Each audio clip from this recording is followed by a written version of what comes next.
イギリス第二の都市バーミンガム、多文化が息づき工業として知られている街、そして最近ゴミでも話題になった街。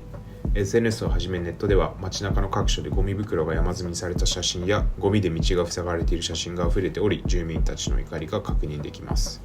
2023年、市は財政破綻を宣言し、ゴミの収集をはじめ多くのところで予算がカットされ、ゴミの回収がうまく機能していませんでした。追い打ちをかけるように収集するはずの職員がストライキを起こし、市はゴミの山と化した。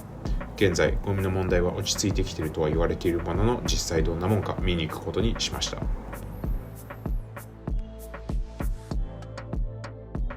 皆さんこんにちは、シンです。今僕はですね、イギリスバーミンガムに来ております。これ以前の動画でも触れたんですけど、バーミンガム結構僕の中で気になってて、ニュースとかで、ゴミが道端に山積してるっていうようなね、写真とか動画とかが結構見られるんですよね。で実際どんなもんかっていうので、ちょっと僕も気になってて、今回来ることにしました。以前税金の動画でも触れたんですけど、2023年にバーミンガムの市がですね、財政破綻してるんですよね。で破産とはちょっと違うんですけど、財政破綻するっていうので、必需品というか必需項目に関しての支出ができなくなっちゃってるらしいんですよね。なので、ゴミの回収とかっていうのって必需品じゃないらしくて、そこに対してお金がかけられず、ゴミの収集が追いついてないっていうような状況が起こってるみたいです。とはいえ、バーミンガムってイギリス第2の都市なんですよね。なんで、第2の都市が財政破綻ってどういうことっていうところはすごくあるんですけれども、それよりも気になるのが、バーミンガムって人口100万人を超える都市であって、その100万人分の生活ゴミがそのまま散らばってるっていうような状況はね、ちょっとね、考えられないんですよね、私からして。ということで、ちょっと前置き長くなってしまったんですけれども、実際にバーミンガムに来れないと思っています。で今僕が来てるのは、ちょっと発音の仕方が合ってるかどうかわからないんですけれども、ディグベスっていうエリアになっていて、ここはですね、街の中心から離れてないんですよね。というか下手したらもう街のど真ん中の場所になるんですけれども、僕が SNS とかで見た内容とかだと、この辺とかが結構ゴミが山積してるっていう情報はあったんですけど、今のところ見た感じなんもないんですよね。ものすごく綺麗なんですよね。でもちろん結構落書きというかグラフィティアートが結構あちこちあるんですけれども、それ以外なんかゴミが全然見当たらないんですよね。どうなってんでしょう。もう回収されたんですかね。どうなってるのか気になります。この辺とかものすごくゴミがあってもおかしくなさそうな感じなんですけど、綺麗なんですよね。めちゃめちゃ。今運転手さんどっか行っちゃったんですけど、これがゴミの収集車で、今ちょうどここに着いたばかりです。なんで収集されてるイメージですね。で今僕はですね、ちょっと街の外れにありますスモールヒースって場所に来てるんですけれども、ここもニュースとかでゴミが山積みになってるっていうニュースを見かけるんですよね。なんでこの一帯とかも結構状況は深刻だっていうふうに言われてるんですが、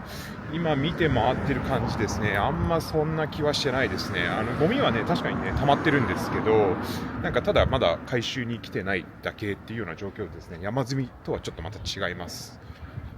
でこの辺のゴミの量とか見てみると、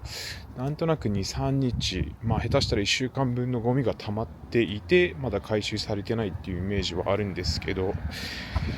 なんか1週間、2週間、3週間分のゴミとかっていうイメージはないです。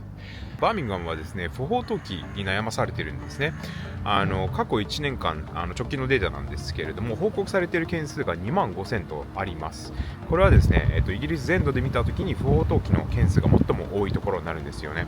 で、この2万5000っていうのは、報告されている数字でしかないので、実際はもっと多いんじゃないかなというふうに思っています。でもちろんこの不法投棄っていうのは住民が不法投棄しているケースが、多いんですけれども、業者が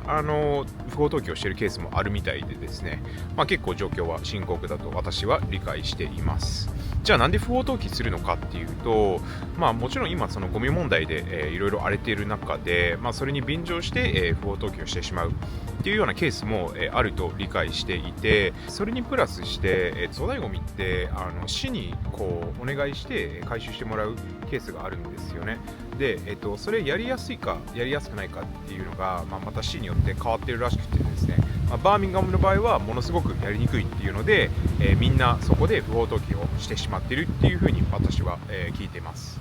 で市はもちろんこれを見て黙っているような状況でもないので、一応対応を打つことになるんですね。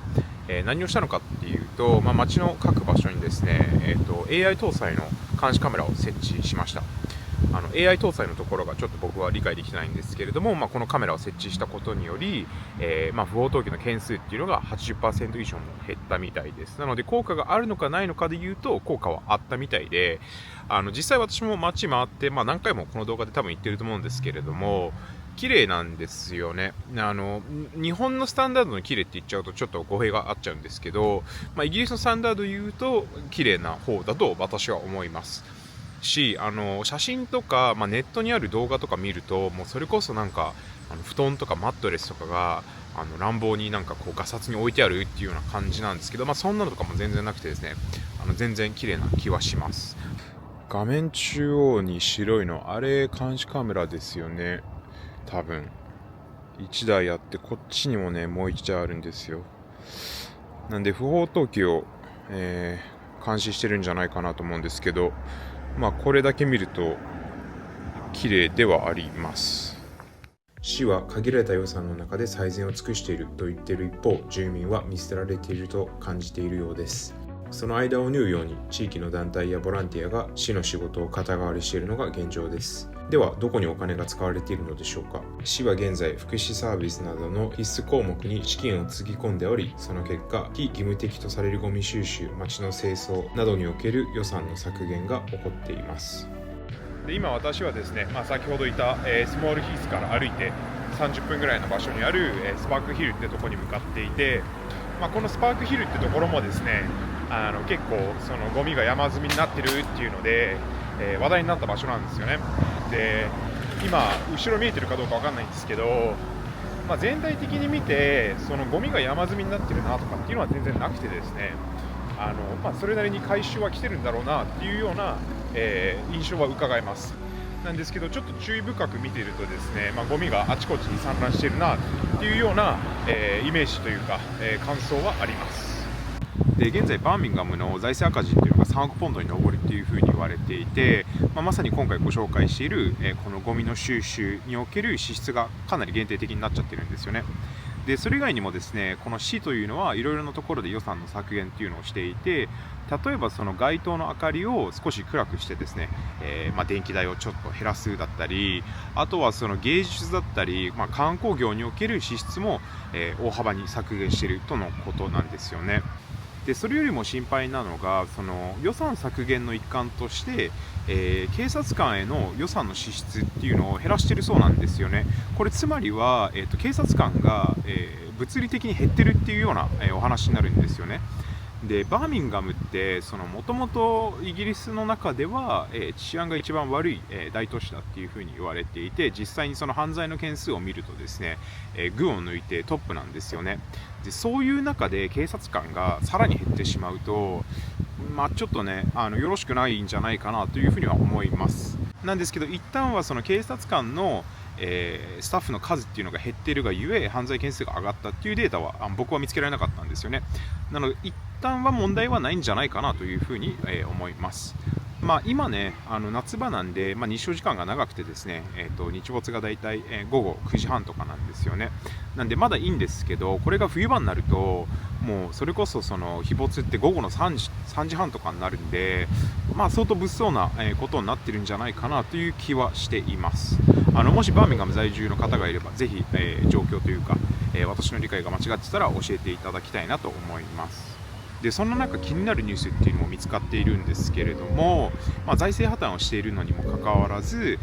市の議員だったり市の職員の報酬がアップしているっていうようなお話があるんですね。全員が全員そうではないらしいんですけれども、本当にもうごく一部の議員職員っていうふうに言われてるんですけど、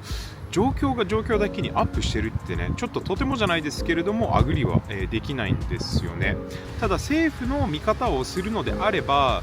僕の勝手な憶測ですけど、おそらく今市ってこういう状況になっちゃってるので、誰も働きたくありません、モチベーションもありませんっていう中で、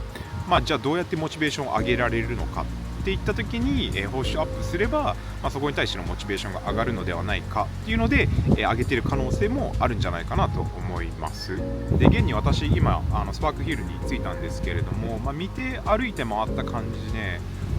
そこそこ綺麗なんですよね。なんかちらほらこの山積みされたゴミっていうのがあるんですけれども、言うてもっていうような感じです。SNS とかニュースとかで見るような、状況ではない気はしてます。ただですね、その山積みされたゴミの近くを歩くたんびにですね、悪臭はひどいです。今日の気温はですね、24度なんですけれども、かなり悪臭は漂ってます。現在ですね、市はいろいろと打開策っていうのを、模索しているような状況ではあると思うんですけれども、その完全に予算がないわけではなくてですね、ただカツカツで運営を強いられている状況なんですよね。でネットの声を見てみると現在2つの声っていうのがあって、1つはこのゴミ収集を民営化すべきだっていう声があるんですね。ボーンマスだったりマンチェスター、その以外の都市もあると思うんですけれども、それら都市はこのゴミの収集を完全に民営化してですね、外注してゴミ収集を、他の会社に任せてるんですよね。でそれでやった方が安上がりっていうケースもあれば、ちゃんとうまくいくよねっていうような考え方があります。でそれとは対照的にですね、もうそもそも論としてもう市がガタガタの状態になっちゃっているから、抜本的に改革してリセットして再スタートするべきだっていうような声もあってですね、正直どっちが正しいか分かりませんけど、そういう中で今バーミンガム市っていうのはちょっとある意味板挟み状態なんじゃないかなと思います。で次に気になるのは、じゃあ何がそもそもその市を財政破綻に追い込んだのかっていうところなんですよね。でちょっとそこは本題じゃないので、詳しくはご説明いたしませんが、大きく2つあるっていうふうに言われています。1つ目は、IT システムの導入でしくじったらしいんですよね。これどういうものかというと、市がですね、新しくその市の使うシステムで新しい会社と契約したんですけれども、当初計画していた予算よりも大幅の値上げっていうか、多く支払う、羽目になってしまってですね、そこで、お金を結構使ってしまいましたと。で、もう一つは、市の女性職員の賃金における、差別かなんかで、訴訟かなんかがあったらしいんですけれども、そこでも賠償金が、結構支出に入っちゃって、そこでも、問題になりましたと。で、市民からすると今の状態って相当モヤモヤしてるんじゃないかなと思うんですよね。今ご紹介した2つのポイントって、ある意味市民は全然関係がないわけであって、その行政が犯した、ミスというか、失敗を、市民がそのツケを払っているような状態なんで、いい気持ちではないんじゃないかなと思います。では、バーミンガムの財源ってどこから来てるのかっていうところで、トップ3の項目だけをご紹介すると、それぞれ順にですね、まず政府からの補助金。これが一番大きい割合を占めています。で、二つ目にカウンシルタックス。これいわゆる住民税になっていて、三つ目が事業税になるんですよね。で、市の一番大きな財源である、この政府からの補助金ってとこなんですけど、この10年ものすごい勢いで減ってってるらしいんですよね。僕が見つけたものだと、50% 以上もカットされたっていうようなデータがあってですね。それは 50% ものね、補助金をカットしたら、それは市がパンクしてしまうのも、全然驚きはできない状況なんですよね。で、今回はね、バーミンガムが、財政破綻したよっていうのでご紹介してるんですけれども、イギリス国内ではですね、バーミンガム以外の、市、または行政がパンクしてる、またはパンクしそうっていうような状態が続いている中で、今後ね、どうなるのかっていうのはすごく気になるところなんですよね。で、もう一つ、これは完全に僕の個人的な意見なんですけれども、ご紹介したいのが、ゴミ問題とは別で治安のお話です。ここ来る前にはですね、友達だったり、あとは、知人とかに、バーミンガムの情報、なんとなくヒアリングしてたんですけど、悪い話しか聞かないんですよね。で、ネットでもですね、相当危ない都市だっていうふうに、いろいろ書いてある中で、結構ね、そわそわしながらここに来たのが、本音です。なんですけど、そこってもう完全に僕の先入観で、結構間違えてましたね。実際来てみた時の感想は、全然大丈夫だなって思いました。全然大丈夫。エリアによって変わってくるかもしれないんですけど、僕は大丈夫でした。で、あとこれはイギリスに住まれている方であればね、共感できる部分も、あるんじゃないかなと思うんですけれども、快晴の日はね、どんなに治安が悪い場所でも、ものすごく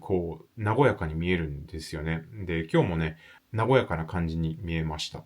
かといって、現在、バーミンガムの犯罪件数がイギリスでトップなのは、否定するつもりは全くないし、それも事実だと思います。で、来週もですね、そのバーミンガムに関する動画をお届けしたいので、このまま僕は、バーミンガムにもう少し残るんですけれども、直近で、バーミンガム、訪れたことのある方、もしくはですね、バーミンガムに在住されている方とかございましたら、ぜひ、コメントというか感想を共有してもらえたら嬉しいです。はい、ということで、こちらで以上となります。最後までご視聴いただきありがとうございます。